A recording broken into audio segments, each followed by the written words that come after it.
Hello, friends. I'm Cassandra Harris Towner. And I'm Diana Bernard. And as licensed mental health counselors, we're unpacking the quiet, complex griefs that don't come with a funeral because you can't heal what you don't acknowledge. Welcome to the Living Loss Podcast. We're so glad you're joining our conversation as we name these losses and create a meaningful path forward together. Please subscribe and share this episode. It helps us grow this community. Let's dive in. We talk about quiet losses on this show, and today we're looking at the grief and loss surrounding the care of a loved one who has early-onset Alzheimer's, along with the unexpected life events that can happen along the way. Alzheimer's caregiving often asks people to grieve someone in chapters instead of all at once. To help us with this topic and to share her experience with us, it is our extreme pleasure to welcome Suzy McNamara to our show today. Hello. Thank you so much for having me on. This is such a wonderful podcast. You're helping so many people, so I'm really honored to be on. So glad to have you. Same. And I'm going to just give you a little intro. Suzy is an author, a poet, a mother of 4, fundraiser, a lawyer, and a widow. In 2024, after caring for him for 5 years in their home, she lost her husband of 37 years, Bob McNamara, to early-onset Alzheimer's. Months earlier, her sister and lifelong best friend, Elizabeth Muslin, had died unexpectedly from acute lung disease. Suzy believes that grief is a lonely sport, and survival depends on community, shared language, and the courage to name what is often left unsaid. The Silkworm, the Magician, and the Sister Tree, a tale of love and loss. She has honestly and lovingly shared her heartbreaking journey for readers as they navigate their own losses and search for hope and joy. Suzy, we're so incredibly honored to have you here with us today. Oh my goodness. Thank you so much for saying that. That's so sweet. I'm so happy to be here. Well, we just read your beautiful bio. And before we get into the clinical side of things about ambiguous loss and so on and so forth, we'd like to know if you can take us back to the beginning. When did you first start to realize that the life and the future that you and Bob had built was shifting?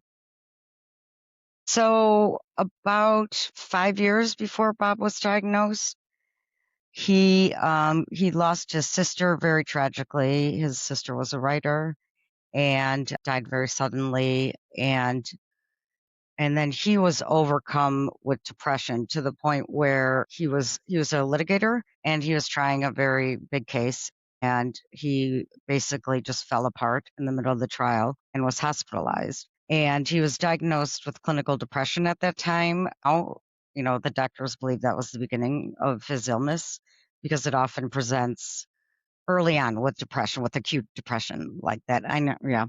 And so I would say if I had to draw a line in the sand, that was probably, the beginning. But depression is treatable. It's very difficult. It's treatable. And so there was still sort of a ray of hope. But over the next 5 years, our relationship just changed. We had this just incredible marriage, incredible connection from the time we met, really. I mean, there was just, we could, the cliche, we finished each other's sentences, but we just connected in such a intense, immersive way with music and books. We're big literature fans. And we just always had, that's like why I say the Taylor Swift invisible string, between us, because, there was just never a second in our marriage where I didn't know that he loved me and know that I was his person. But that began to fray. We just weren't connecting in the same way. Towards the end, right before he was diagnosed, he was getting angry with me, which was really an unknown quantity. I mean, I'm feisty, like I will throw down. But with him, he was such a gentle, sweet person that we just never really fought. And then he was getting angry with me. And then about a few months before he was diagnosed, there were some very tangible signs. He couldn't count change. He couldn't tell time, really. He was confused about dates and times and all the things. So it was obvious something, was much more wrong. But for me, if I can name the time where the grief really started, it was more about the relationship. I mean, those things about not being able to tell time and stuff are scary, but it just the real grief of having this person that, we were so in love and then just not feel that same connection. That's really, where it starts. And then seeing your future slip away, Yeah.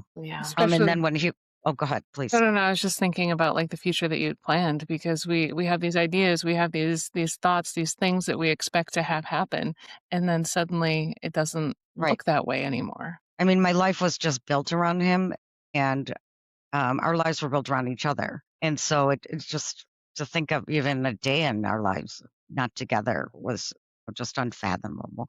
And then when Mhm. he was diagnosed, then it's like swift and, Mhm. then they tell you it's terminal. It's not going to be very long. And the time you have together is going to be very difficult. And you're going to lose that person slowly and then quickly at the end.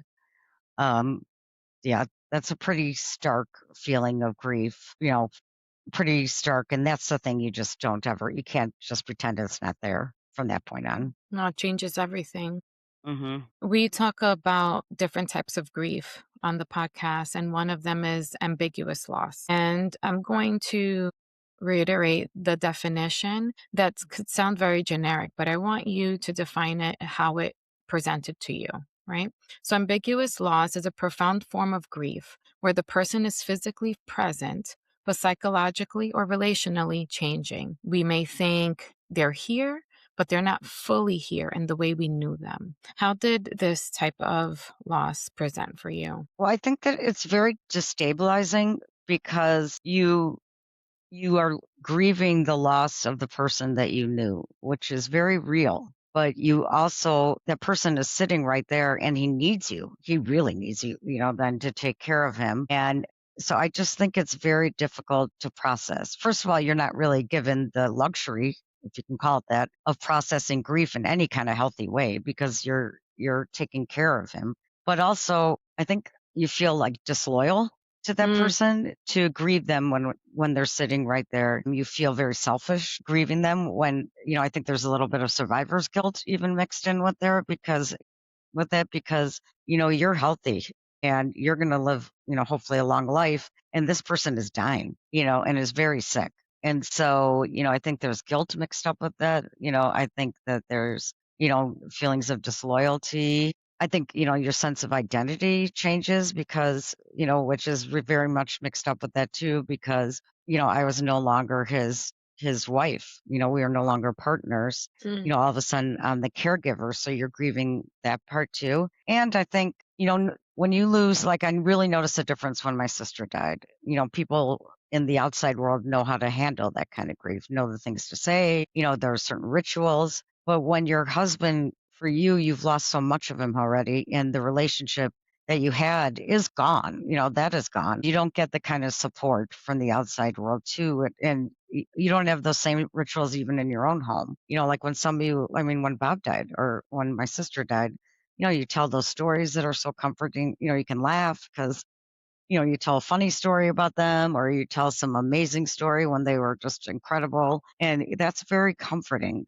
But when the person's still alive and you don't get to do that stuff, you really can't. I mean, I certainly couldn't say to my children, like, remember how amazing dad was. I mean, that would mm, be terrible, when mhm, he's right there. But that is kind of how you're feeling inside. So you spend a lot of energy suppressing all those grief feelings mm, because there's nowhere to go with them. right. How old were your kids So when he was diagnosed? when he was diagnosed, my youngest was 19 or 18, about to turn 19, and my oldest was 28, about to turn 29, and then I have two kind of in between them. Mhm, Truthfully, well, my youngest, when he started acting different, Sean lived with us. He was in high school, and mhm, he was only like 14. So he really lost the dad that could be supportive of him and, be I think kids, they need a strong dad, like, because it makes them feel secure and safe. And that dad was disappearing and we didn't know why. So I think that really, and, my son really struggled with, he kind of lost his bearings because his strong dad was there and his strong dad wasn't connecting with him. So I think that made, my son feel kind of ashamed, definitely unsupported. And so that was hard. And Bob and I really, when he got diagnosed, I think the hardest part for us was telling the kids. Um, and I think as parents, I mean, Bob didn't want to tell them because he was, it was hard for him to tell people that he had Alzheimer's and I didn't want to tell them because as a mom, you feel so protective of your kids and you have this incredibly irrational feeling. Like if you're telling them terrible news and telling them not only is your dad going to die, but it's going to be awful for the next few years, it's really hard to tell your kids that. And so that was very much a struggle. I would say one of our biggest struggles, if not the biggest. So But those were his high school years, your yeah, son's high so for school years. Sean, that Yeah. was his high school years, and then when he was diagnosed, he had just started college. And I think for kids in their 20s, especially just going away to college, and he was the baby of the family, it was incredibly destabilizing for him, the experience. And it's interesting because our two youngest during Bob's illness, they probably struggled the most because they were maybe because of their age or because they were around him so much because they were younger and they were around the house more and and they both had the experience of having to move home, but it was the best thing that could have happened because both of them went from but having real difficulties and scared, really scared, and maybe angry to becoming these incredible caregivers. So I think for both of them, that experience was really healing, and I mean. It really brings me to tears to think about like watching them like take care of their dad was really just incredible. So that ended up being a gift for sure. And also I think the loss that you feel when the person you love has Alzheimer's, it's gradual, but they were able to experience it gradually in a way that I think was helpful for them processing it. For the older kids, since they weren't able to be around as much, I think towards the end and when he passed away, it was more difficult for them because they sort of experienced all of that at once. It's really tough. I remember reading in the book that your oldest had the best version of Bob for almost as long as you did. And I thought that Oh, was very, I very forgot I said profound. that. I thought that was very profound because I wouldn't have looked at it like that. And I can only imagine what that shift must have done to you and to them and to watch that sort of change happen. Sometimes there's people in your life, if we're lucky, that are just so incredibly special. And we're so lucky to have them, but the loss is just so harsh because to be so close to the magic of somebody that is so special, and then to have that go away, you'll always feel that loss because you know what real magic is. And, I feel that way, and I know my daughter does too. He was incredibly kind. I mean, 100% kind all the time. And there are very few people in this world who are 100%, including myself, who are 100% kind all the time. We try to be. And very gentle and really, to his core, wanted what was best for everybody that he encountered, whether he knew him well or not. And I'm not just mythologizing him because, he's gone, which we all do, which that's great. But it really was who he was, which is why he even even despite Alzheimer's, which separates you from so many people, he had this swarm of friends, who were all they wanted was to be around him, even as the disease progressed. And many of them spoke at his funeral, and he just was just a really special person. And so I'm so grateful that Liz had that for as long as she did, and that my other kids had it as long as they did. But, I don't think they're ever not going to feel the loss or be looking to find somebody just as incredible as he was. So I'm curious as to how that impacted not just your family, but even the people around you, because this can also lead us into like that disenfranchised grief where it can feel unseen or misunderstood, or because it's gradual and not all in one follow through, people don't necessarily know how to support you the way you need to be supported. Right. I think, and this is funny, if I went to a couple of support groups, but any kind of experience I would have with other spouses of somebody with Alzheimer's, especially early onset, probably is one of the things that was the most unnerving is people being like, oh, he seems great. He's so much himself.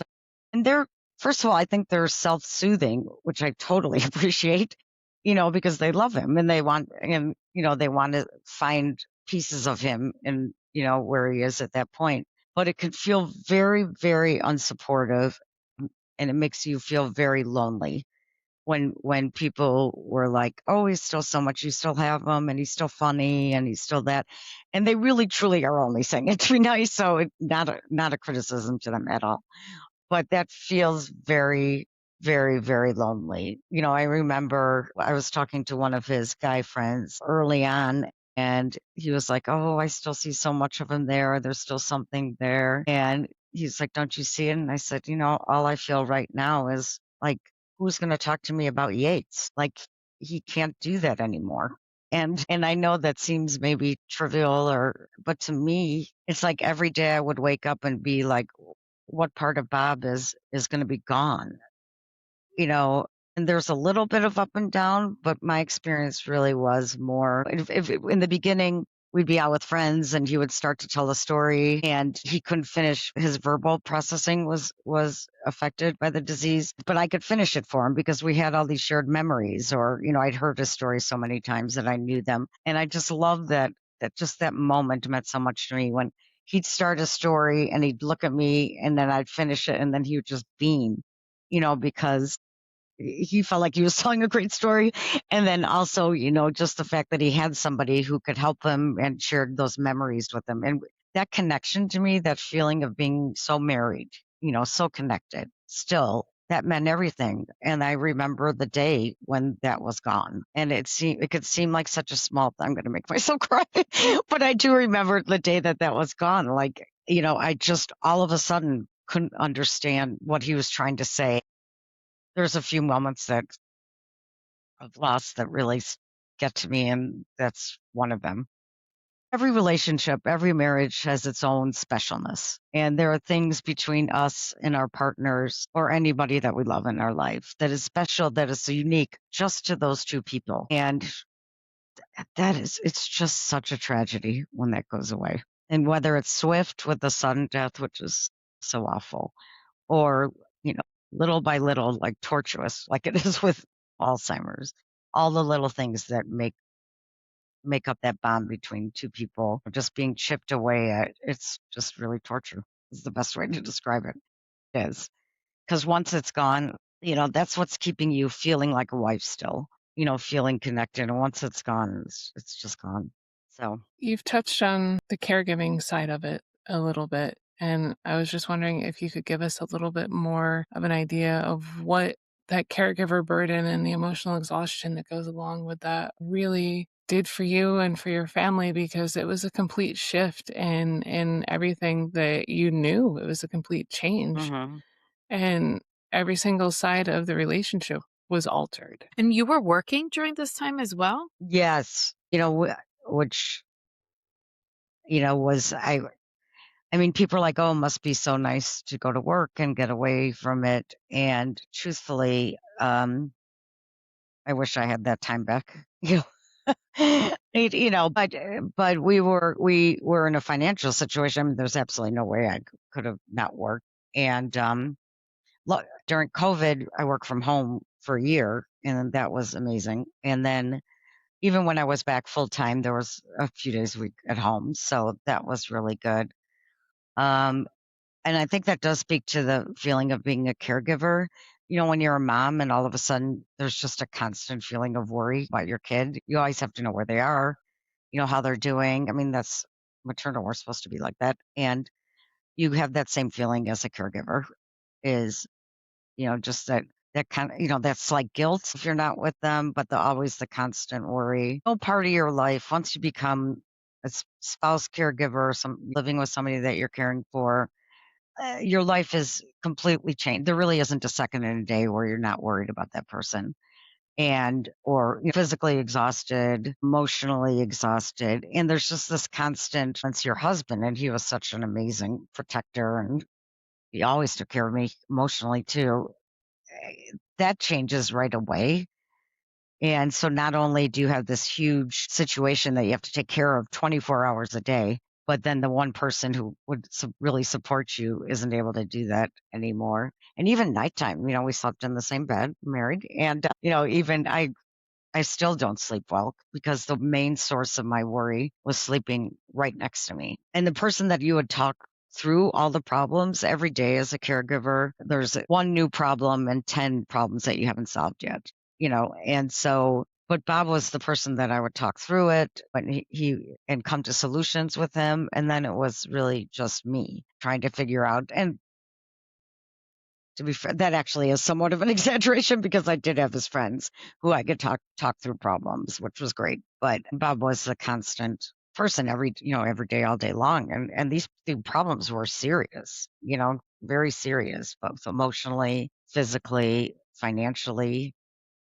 So the funny thing is, when after he died, I was walking in my neighborhood and I ran into a woman who's a wonderful person, but she's like, I'm so sorry to hear about Bob, but I'm happy for you. And I kind of stopped my track because this was, really a week after his funeral, I think.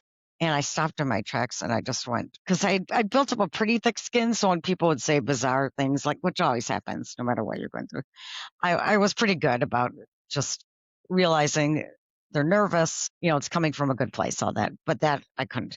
And so I stopped and I just went, happy. And she said, well, you must be so relieved. And I have to tell you, I felt the 100% opposite of relief. And I know every case is different and it is so incredibly difficult. So I know that a lot of people did have that feeling of relief just from these constant stress, but I did not have that feeling, even though it was so difficult. I really could not let him go. I had a really difficult time letting him go. And I did not feel any kind of relief. And I have to say, during the difficult time of caregiving, you could ask, 10 caregivers, and they would all agree with me that as hard as it was, and they would love relief from just that difficult situation, but they would 100% choose the same path because the idea of not having that person is worse. It just is. Right. You found ways to connect with him before he completely wasn't able to connect with you, but while you were taking care of him, you had those glimpses of joy. You had those connections with him. He was still Hmm. physically there. And especially when he wasn't with you emotionally, he was physically there. You can hold his hand and you saw your kids taking care of him. And you had all of those moments that now were completely gone. Right. Right. And I think I say that somewhere in the book. I definitely felt this way as difficult as it was, like sitting on the couch at night and not having him right there. It's just pretty brutal. It is. It You is. were, And I think the one thing that I'm so sorry. no, no, go ahead. The one thing that's difficult is that's another difficult part about Alzheimer's caregiving is that I think people don't feel as bad for you, which is completely understandable, but it really does hurt. People don't feel as bad for you when your husband dies because it is a difficult illness and they are in a better place, 100%. But that grief is still real. You still feel that grief like anyone would feel. It's very much the same. And it just I said this in the book, but one person said to me, well, the good thing is by the time he's gone, you'll be 75%, you know, through with the grief because you had that grief all along. Maybe that's true. I have no idea. But all these things, all I know is I felt like a normal widow when my husband died. I Mm. felt like any kind of widow. I think another thing is while he's alive, you do sort of suppress all the really wonderful memories because they're so painful and you do feel disloyal. And a lot of the grieving is going back, backwards and then grieving that time from beforehand too. So, I appreciate that you are sharing all of these very detailed parts of grief because these are all misconceptions. mhm, And when a person is watching someone in so much pain, it could be very uncomfortable for them. And in the beginning of the book, you wrote about these interactions where people just felt so uncomfortable around him while he was living. And yeah, they acted very awkwardly, or they would say things that were really inappropriate because they just don't know what to do with themselves, right? And that's hmm, a very human experience. It is scary, it's uncomfortable. You don't want to do anything to offend the person or to offend the family, and we right. don't know what to do. I know. I think that's another difficult part about Alzheimer's caregiving. And, we were very social and before Bob got sick.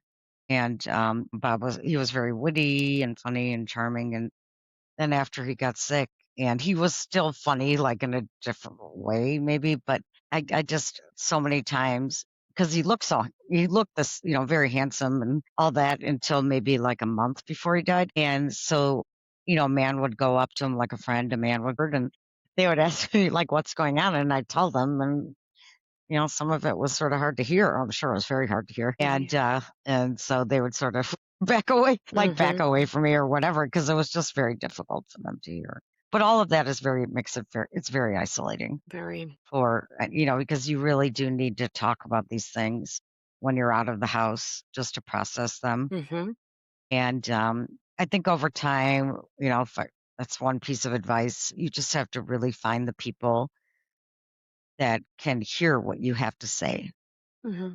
and sort of live in that space with you for a time and listen to you and really hear it. And, they don't have to fix anything because they can't. So they not try to fix it, but just be there to listen and let you talk things. I mean, that's what my sister was for me. And you just really need to surround yourself with those kind of people, because the people that can't do it and, may back away from you or even be critical because they're so uncomfortable and that's just way too devastating. So you have to kind of stay away from those people during the time as best you can and just surround yourself with people Mm-hmm. who can hear you and listen. Right. And not if I say, oh, Bob's just not able to do this anymore. And I'm sure I've done this a million times, but then would somebody be like, what do you mean he looks so good? Or, that's very isolating. And if he would go with friends, ended up gravitating towards the friends and trusting it with people that I knew if I said like he can't drink anymore, no question, they wouldn't give him drinks. But there were many people that really had a difficult time accepting as he had more needs or more restrictions, they really had a hard time. Mm-hmm. But that all felt isolating and unsupportive too. Mm-hmm. These are things that every caregiver has definitely Experiences. experienced. Mhm. Yeah. While you're going through all of this, becoming a caregiver, you're caring for your husband, you're caring for your kids, right? Adult kids doesn't matter. They're your kids. And you found that way to support yourself, because self-care during that time is probably non-existent. But Mhm, that part of talking to someone you trust that could mhm. be there for you to listen to you, that was your sister and possibly maybe a one other person in your life. I know there aren't many, Right. right? I'd say there were one, a couple of my friends who would listen, but then I had one friend, a really good friend, who lost his wife. Even though he lost her in a different way, I think that it really helped me to talk to him because I could say absolutely anything to him.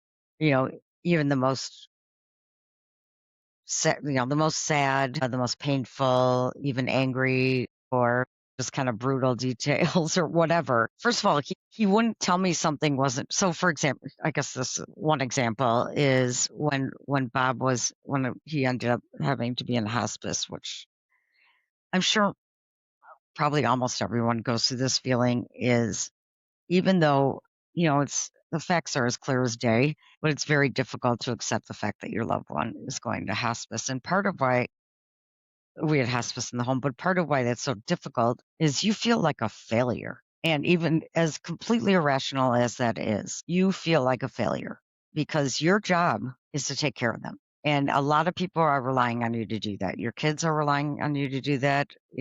Bob's sisters, good friends are relying on you to be the one that keeps them going. And all this is obviously irrational. Nobody blames you, or maybe some, but most people don't. And so you feel like it's very hard to get over that feeling of failure when you have a purpose. And the purpose, you're doomed to fail from day one, but you do have that feeling. And so I called this friend. Wife had died. She had been in hospice. And I said, I just feel like a failure. And all he said was, I felt the exact same way. Mm-hmm. And that's really all I needed to hear. Mm-hmm. And I didn't need him to say, like, oh, no, you're not a failure, like all that. I didn't need that because I just needed to know that he felt that way. And I knew how good a job he did and what a good person he is. And so if he felt that same way, that was comforting to me. I mean, there would be times I'd have to talk to somebody, either him or another one of Bob's friends, or my sister would talk to her about everything, about even this, like, any of the ugly physical stuff, which gets pretty ugly. A lot of people obviously don't want to hear it. But I mean, I'm talking about like bathroom things or, anything. But those are very much part of the experience and are very difficult. But I remember the night Bobby was, we were sleeping and he woke me up in the middle of the night and he said, Susie, you're a single woman and you work so hard. If I can ever help you. I mean, that was really crushing because he really didn't, he understood that I was the person that was there for him, but he didn't understand marriage anymore. And if your husband doesn't understand marriage, all of a sudden that marriage disappears. It just does. And so this one friend is somebody I could call first thing in the morning and tell him that this happened. And, he could hear that and listen and not say how sad it made him.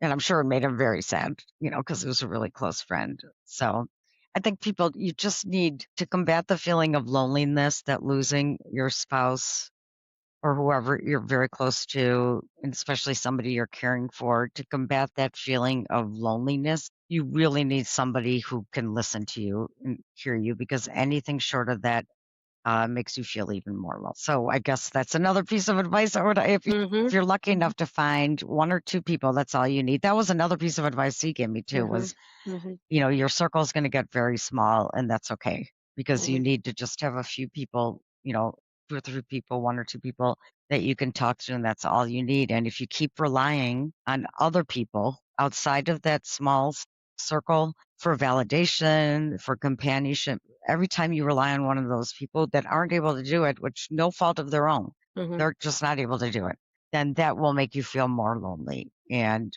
more ashamed of your problem. So you really need to figure out who those people are as soon as you can and just rely on those people. And for the other Absolutely. people, they're very nice. You can be friendly, nice, appreciate signs that they give you, but they're not going to be your person that you tell everything.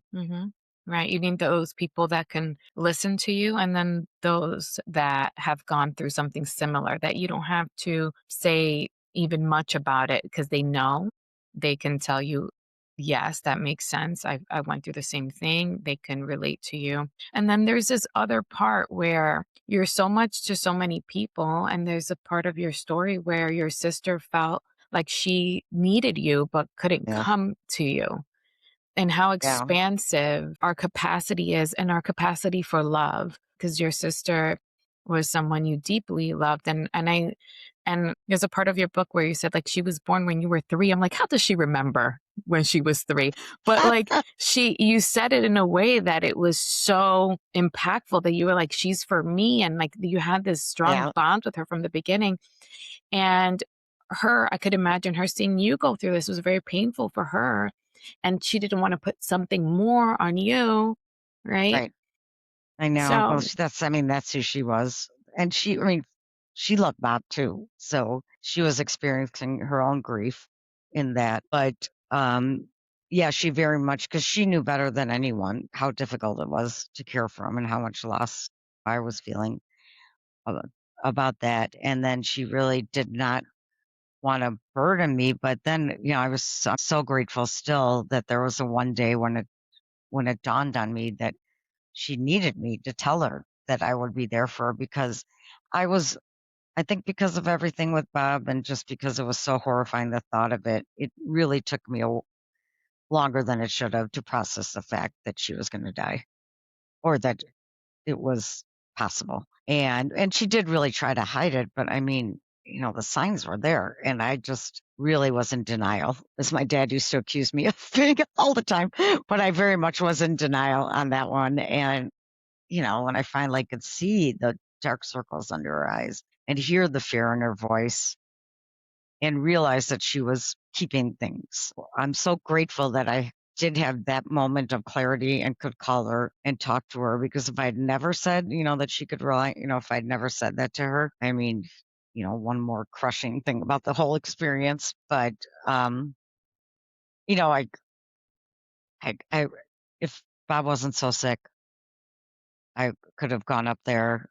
And also, we always have these like savior fantasies where, maybe I could have gotten her to the right doctor or, whatever. And those are just fantasies. But there are those feelings, and it's just too impossible to have the two people you love the most be so sick at the same time. I mentioned this in the book, but there were so many like little pieces of tragedy and little moments. It's almost like if somebody was writing a movie, they'd try to stick one of these in because it just kind of a tearjerker, very much a tearjerker. But right at the end, when she was in a coma the last week, and I was a little bit back and forth. It went so quickly, but I was a little bit back and forth. But Bob, he couldn't understand what was going on, but he could sense that something terrible was going on. And he was very much a father figure to her and very protective of her when he was well. But he just every day would ask, he would just pull down the sweatshirt, because would help him get dressed and pull down the sweatshirt that she I'm gonna make myself cry again, but just it's because he just wanted to wear that sweatshirt that she had given him, and he would never be able to articulate why or even understand why, probably. But it was just so sweet and sad to see him, sitting there so sick himself, wearing the sweatshirt she had gave him, because he just knew something was happening, and that was his way of being connected with her.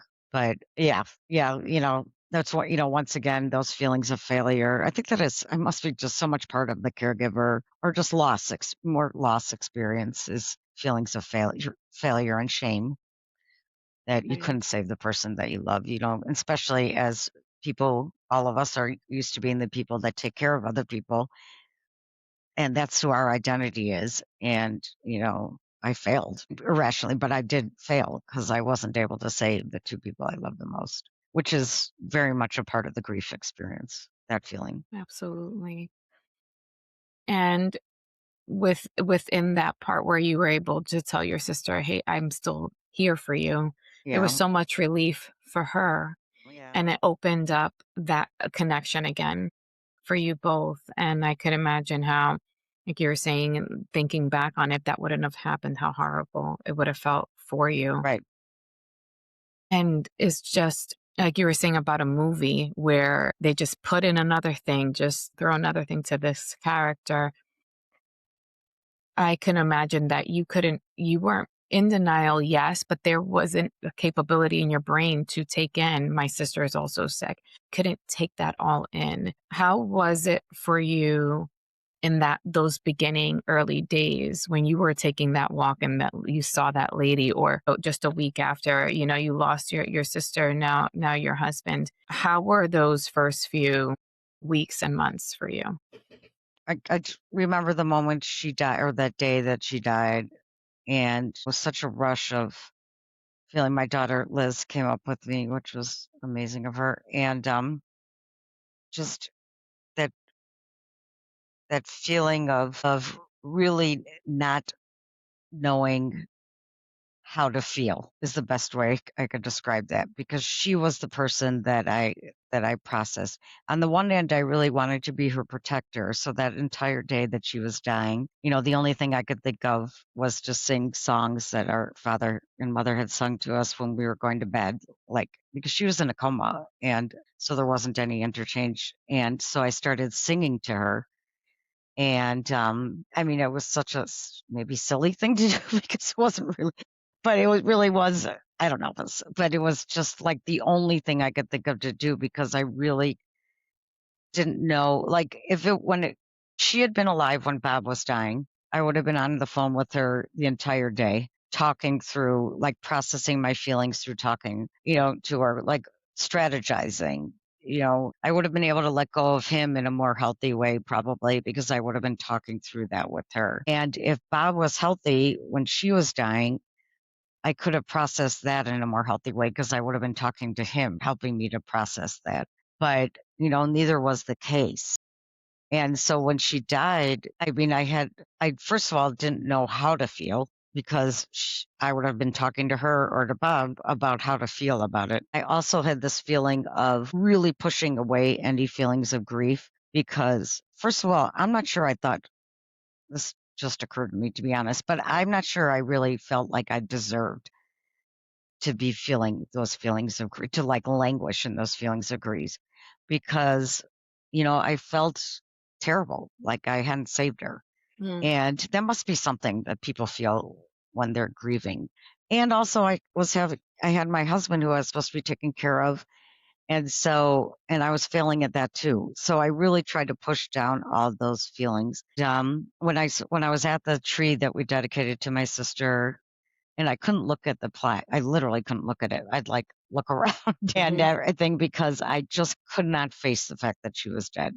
For somebody who my entire life I've been extremely straightforward, extremely able to hear bad news and process that and figure out what to do, if there's something to do, how to handle it. I could not handle looking at the plaque for her. And so then when the woman came up and started talking to me about her sister's loss, and it was really such a tragic story, really tragic story. And Can you rewind a little bit to tell yeah, our audience about the tree and how that yes, tree came to be? yes. So when my sister died, she had told me because we had this tree for my father, and then when I was talking to her about my father's tree and walking near it, she said, "Oh, when I die, just put me there. Just put me there. You're the only one who's going to go visit me. Just put me there."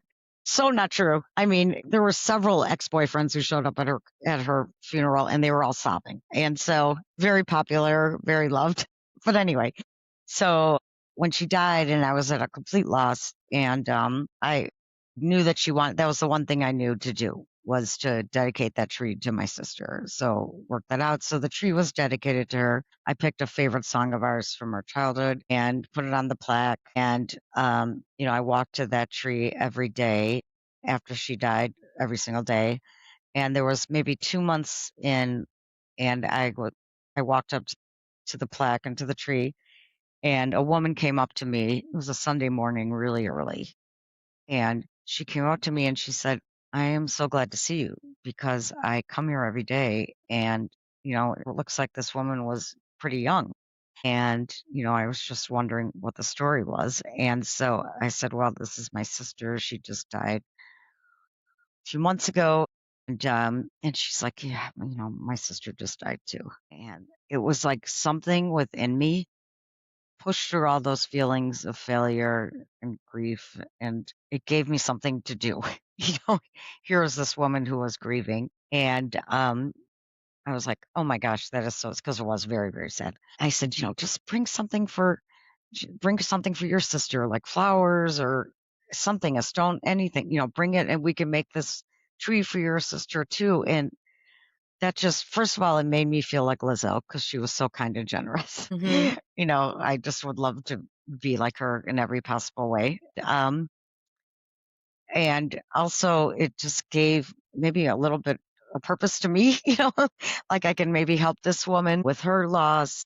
And it was just so sad. This plaque was so sad. And if we could create some sort of community and some sort of celebration of women, of sisters that we've lost. I now have a stone for my mother there, and my husband's mother, and my friend's mother, and just make this really a celebration. It gave me like sparks of joy that I wasn't sure that I'd be able to really have when it came to thinking about my sister. And it still does. I was just there yesterday. So it's really been incredible. Like, I know so many women who have lost sisters, and it's just really incredibly sad to lose your sister. And so the fact that I could give them some sort of connection to their sister and bring them a little bit of joy and community, make them feel not alone, is just an amazing gift from my sister, of course. She's helping me process my feelings as always. And it really is. It really is something. It is. So every day I go there, and just to see like her plaque, which still makes me sad, but then surrounded by the really beautiful, joyful, creative, loving women that are surrounding her. It's just such an incredible feeling. Speaking of the sister tree, I was wondering if you might give us like a little synopsis about your book. When is it coming out? How can we find it? Like, what can we do with that? Because I know we're getting to So really nice. close to like the Living Lost podcast, or I'm sorry, the Yeah. Living Lost lesson part. But before Okay. we do that, I'd like to know a little bit more about the book and what you can tell us about it. Oh, okay. So the book, does kind of bones of the book is it chronicles 2024 for me. which is the year that I lost both my sister and husband. And so it goes through the book, kind of just going through that year, that terrible year, perfectly terrible years, as I call it. But then I'd also do a flashbacks because it was really important to me to selfishly maybe describe why these relationships were so meaningful. But I realized that it gave me an opportunity. It was such a gift to talk about both of the people that I loved the most when they were themselves. And I didn't, since I might be the only person, maybe my kids will write their own books or her kids will write their own books, but that writes a book about them. And I didn't want the only book about them to be about how their lives ended and both, so tragically. So I'm glad that I had the opportunity to talk about what amazing people they were. And, I started writing it shortly after Bob died. I think it was 2 months, maybe a month and a half.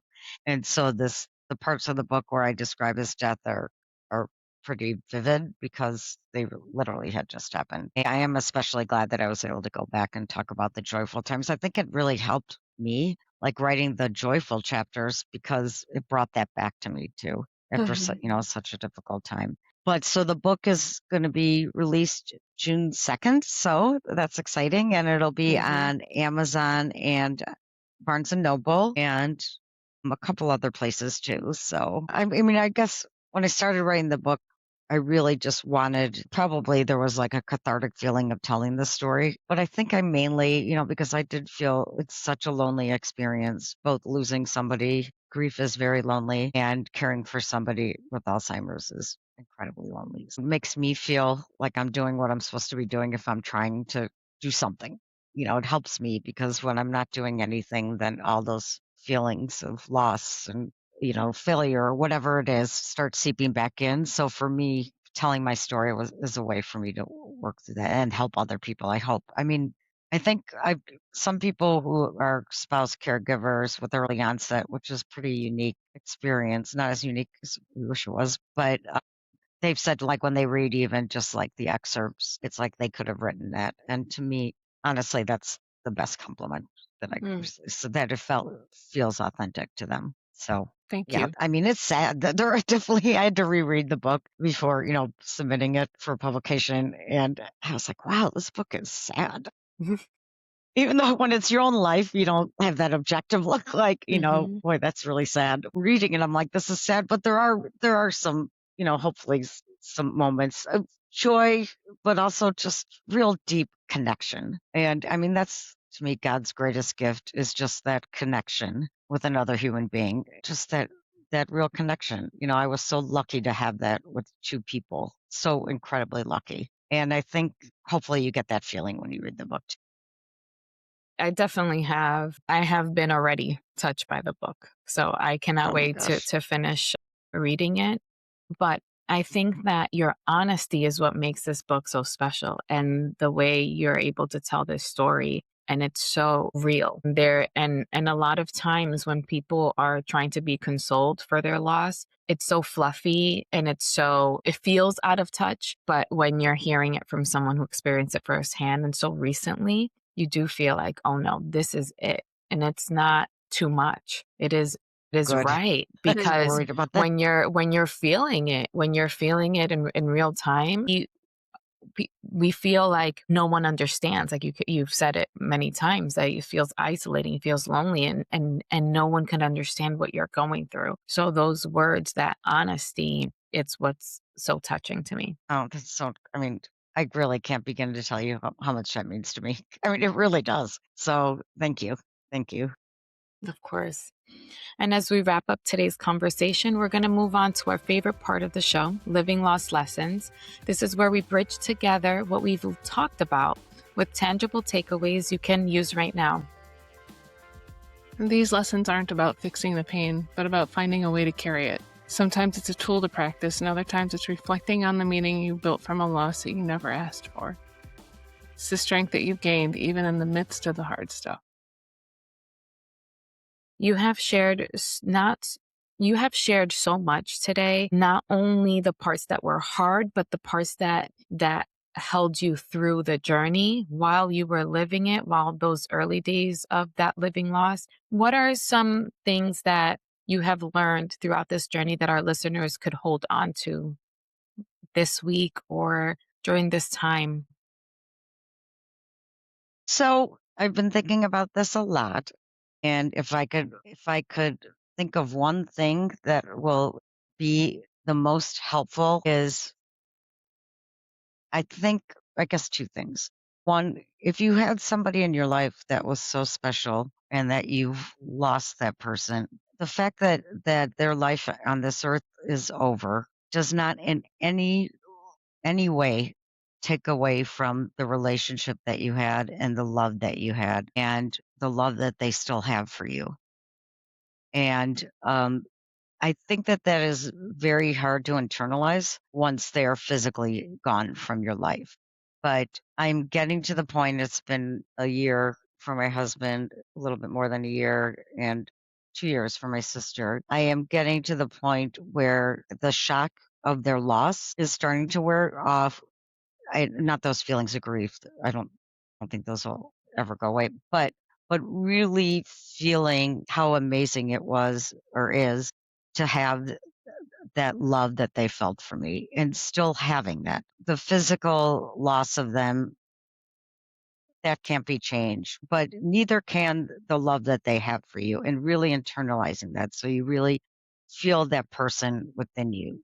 And it is lonely, but when you can learn to sort of fold into yourself and feel them there, I mean, that is actually really helping me. That is really making me still feel their companionship. And if I have to think about the funny conversations they had or the times that they were loving, those are still all within me. And so the support that they gave me throughout my life is still there too. And I may be on this earth for 20 more years.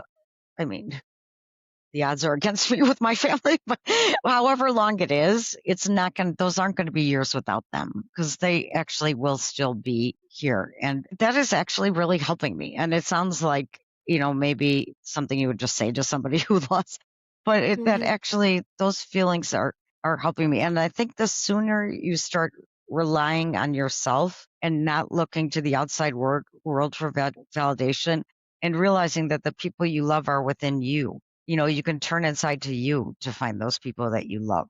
That's where they are. And if I'm starting to live that, and it is actually making me feel stronger. I mean, truthfully, the amount of loss I feel is exactly the same amount as how much they loved me.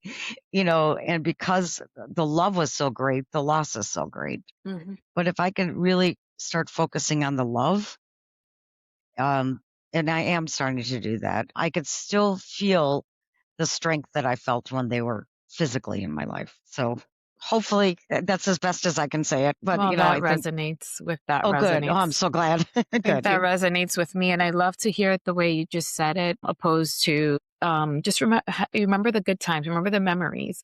Like that is very surface of this is what I'm saying. The way you explain things to receive that message of what they left was how they made you feel. They made you feel loved, protected, taken care of. That all those feelings are still within our being, that they're not completely gone because they have left that with you. It's a completely different way of saying it than just remember the good times. But that's a big part of it. All Yeah, those tiny moments that you had throughout your life with that mm, person, good and maybe not good, not so but that good. all Yeah. makes up with the relationship and that connection is not gone. It just isn't. It really isn't. So, I think when you have to get over the shock and the horror of, I mean, a lot of it is physical, the Hmm. horror of watching somebody die. I mean, I watched my two favorite people die right in front of me, and that's horrible for all of Hmm. us who have experienced that. Those things will fade, that shock will fade. What won't fade is that relationship with that person. It just won't. You just have to remember that it's there. That's beautiful. That's beautiful. Cassandra, did you have Thanks. any last thoughts to share? Any living lost lesson? I just was thinking about one of the last things that you said with great love comes great loss. And all throughout this entire interview, it's been a reminder that no matter how much we love someone, when we lose them, there's going to be this space that can't be refilled. And at the same point in time, the love that we have can potentially hold that space. And I appreciate that thought. I appreciate that reminder, because it's something that can get lost. It's something that can fall by the wayside when we remember like how hard things have been. But if we can hold on to the other parts, if we can hold on to the people that listen, the people that are there, the people that support us, and fall into that, then things get a little bit easier. So thank you for that reminder, and just thank you for being here. Gosh, I loved it. Are you kidding? It's such a so amazing for me. This has been so wonderful. I can't thank you enough. I had told you in the beginning of the conversation before we started to record is that I don't believe in coincidences. And I know that you were here, not just for me, for Cassandra too, but for me. My And gosh, for all of our listeners that are going so sweet. through this immense loss of this big love. And Mhm. to know that, to see not your strength, but to see you walk through it and live through it, to have two losses really close to each other, and to see that you can still find that love and you can still remember those good times, and you found a way to create purpose, to create this meaning, that it is possible. And it does give me, and I'm sure so many people are going to listen to this podcast, the same thing, to give us that hope. Oh my gosh. Oh, that's amazing to hear. Thank you so much. Thank you. Thank you. Such a joy. Thank you to you, Suzy. Thank you to our listeners for being part of our circle today. And remember that in sharing this episode, you're helping us reach someone else who is carrying their loss in silence. Let's keep growing this community together. Subscribe, follow, share, and know that your story matters. And just as a reminder, this podcast is for educational and entertainment purposes only. While we are therapists, we are not your therapists, and this does not replace professional mental health care. If you feel like you would like to speak to someone, please reach out to a professional near you. And thank you again, Suzy. See you next time. Treat to be with you both. Same.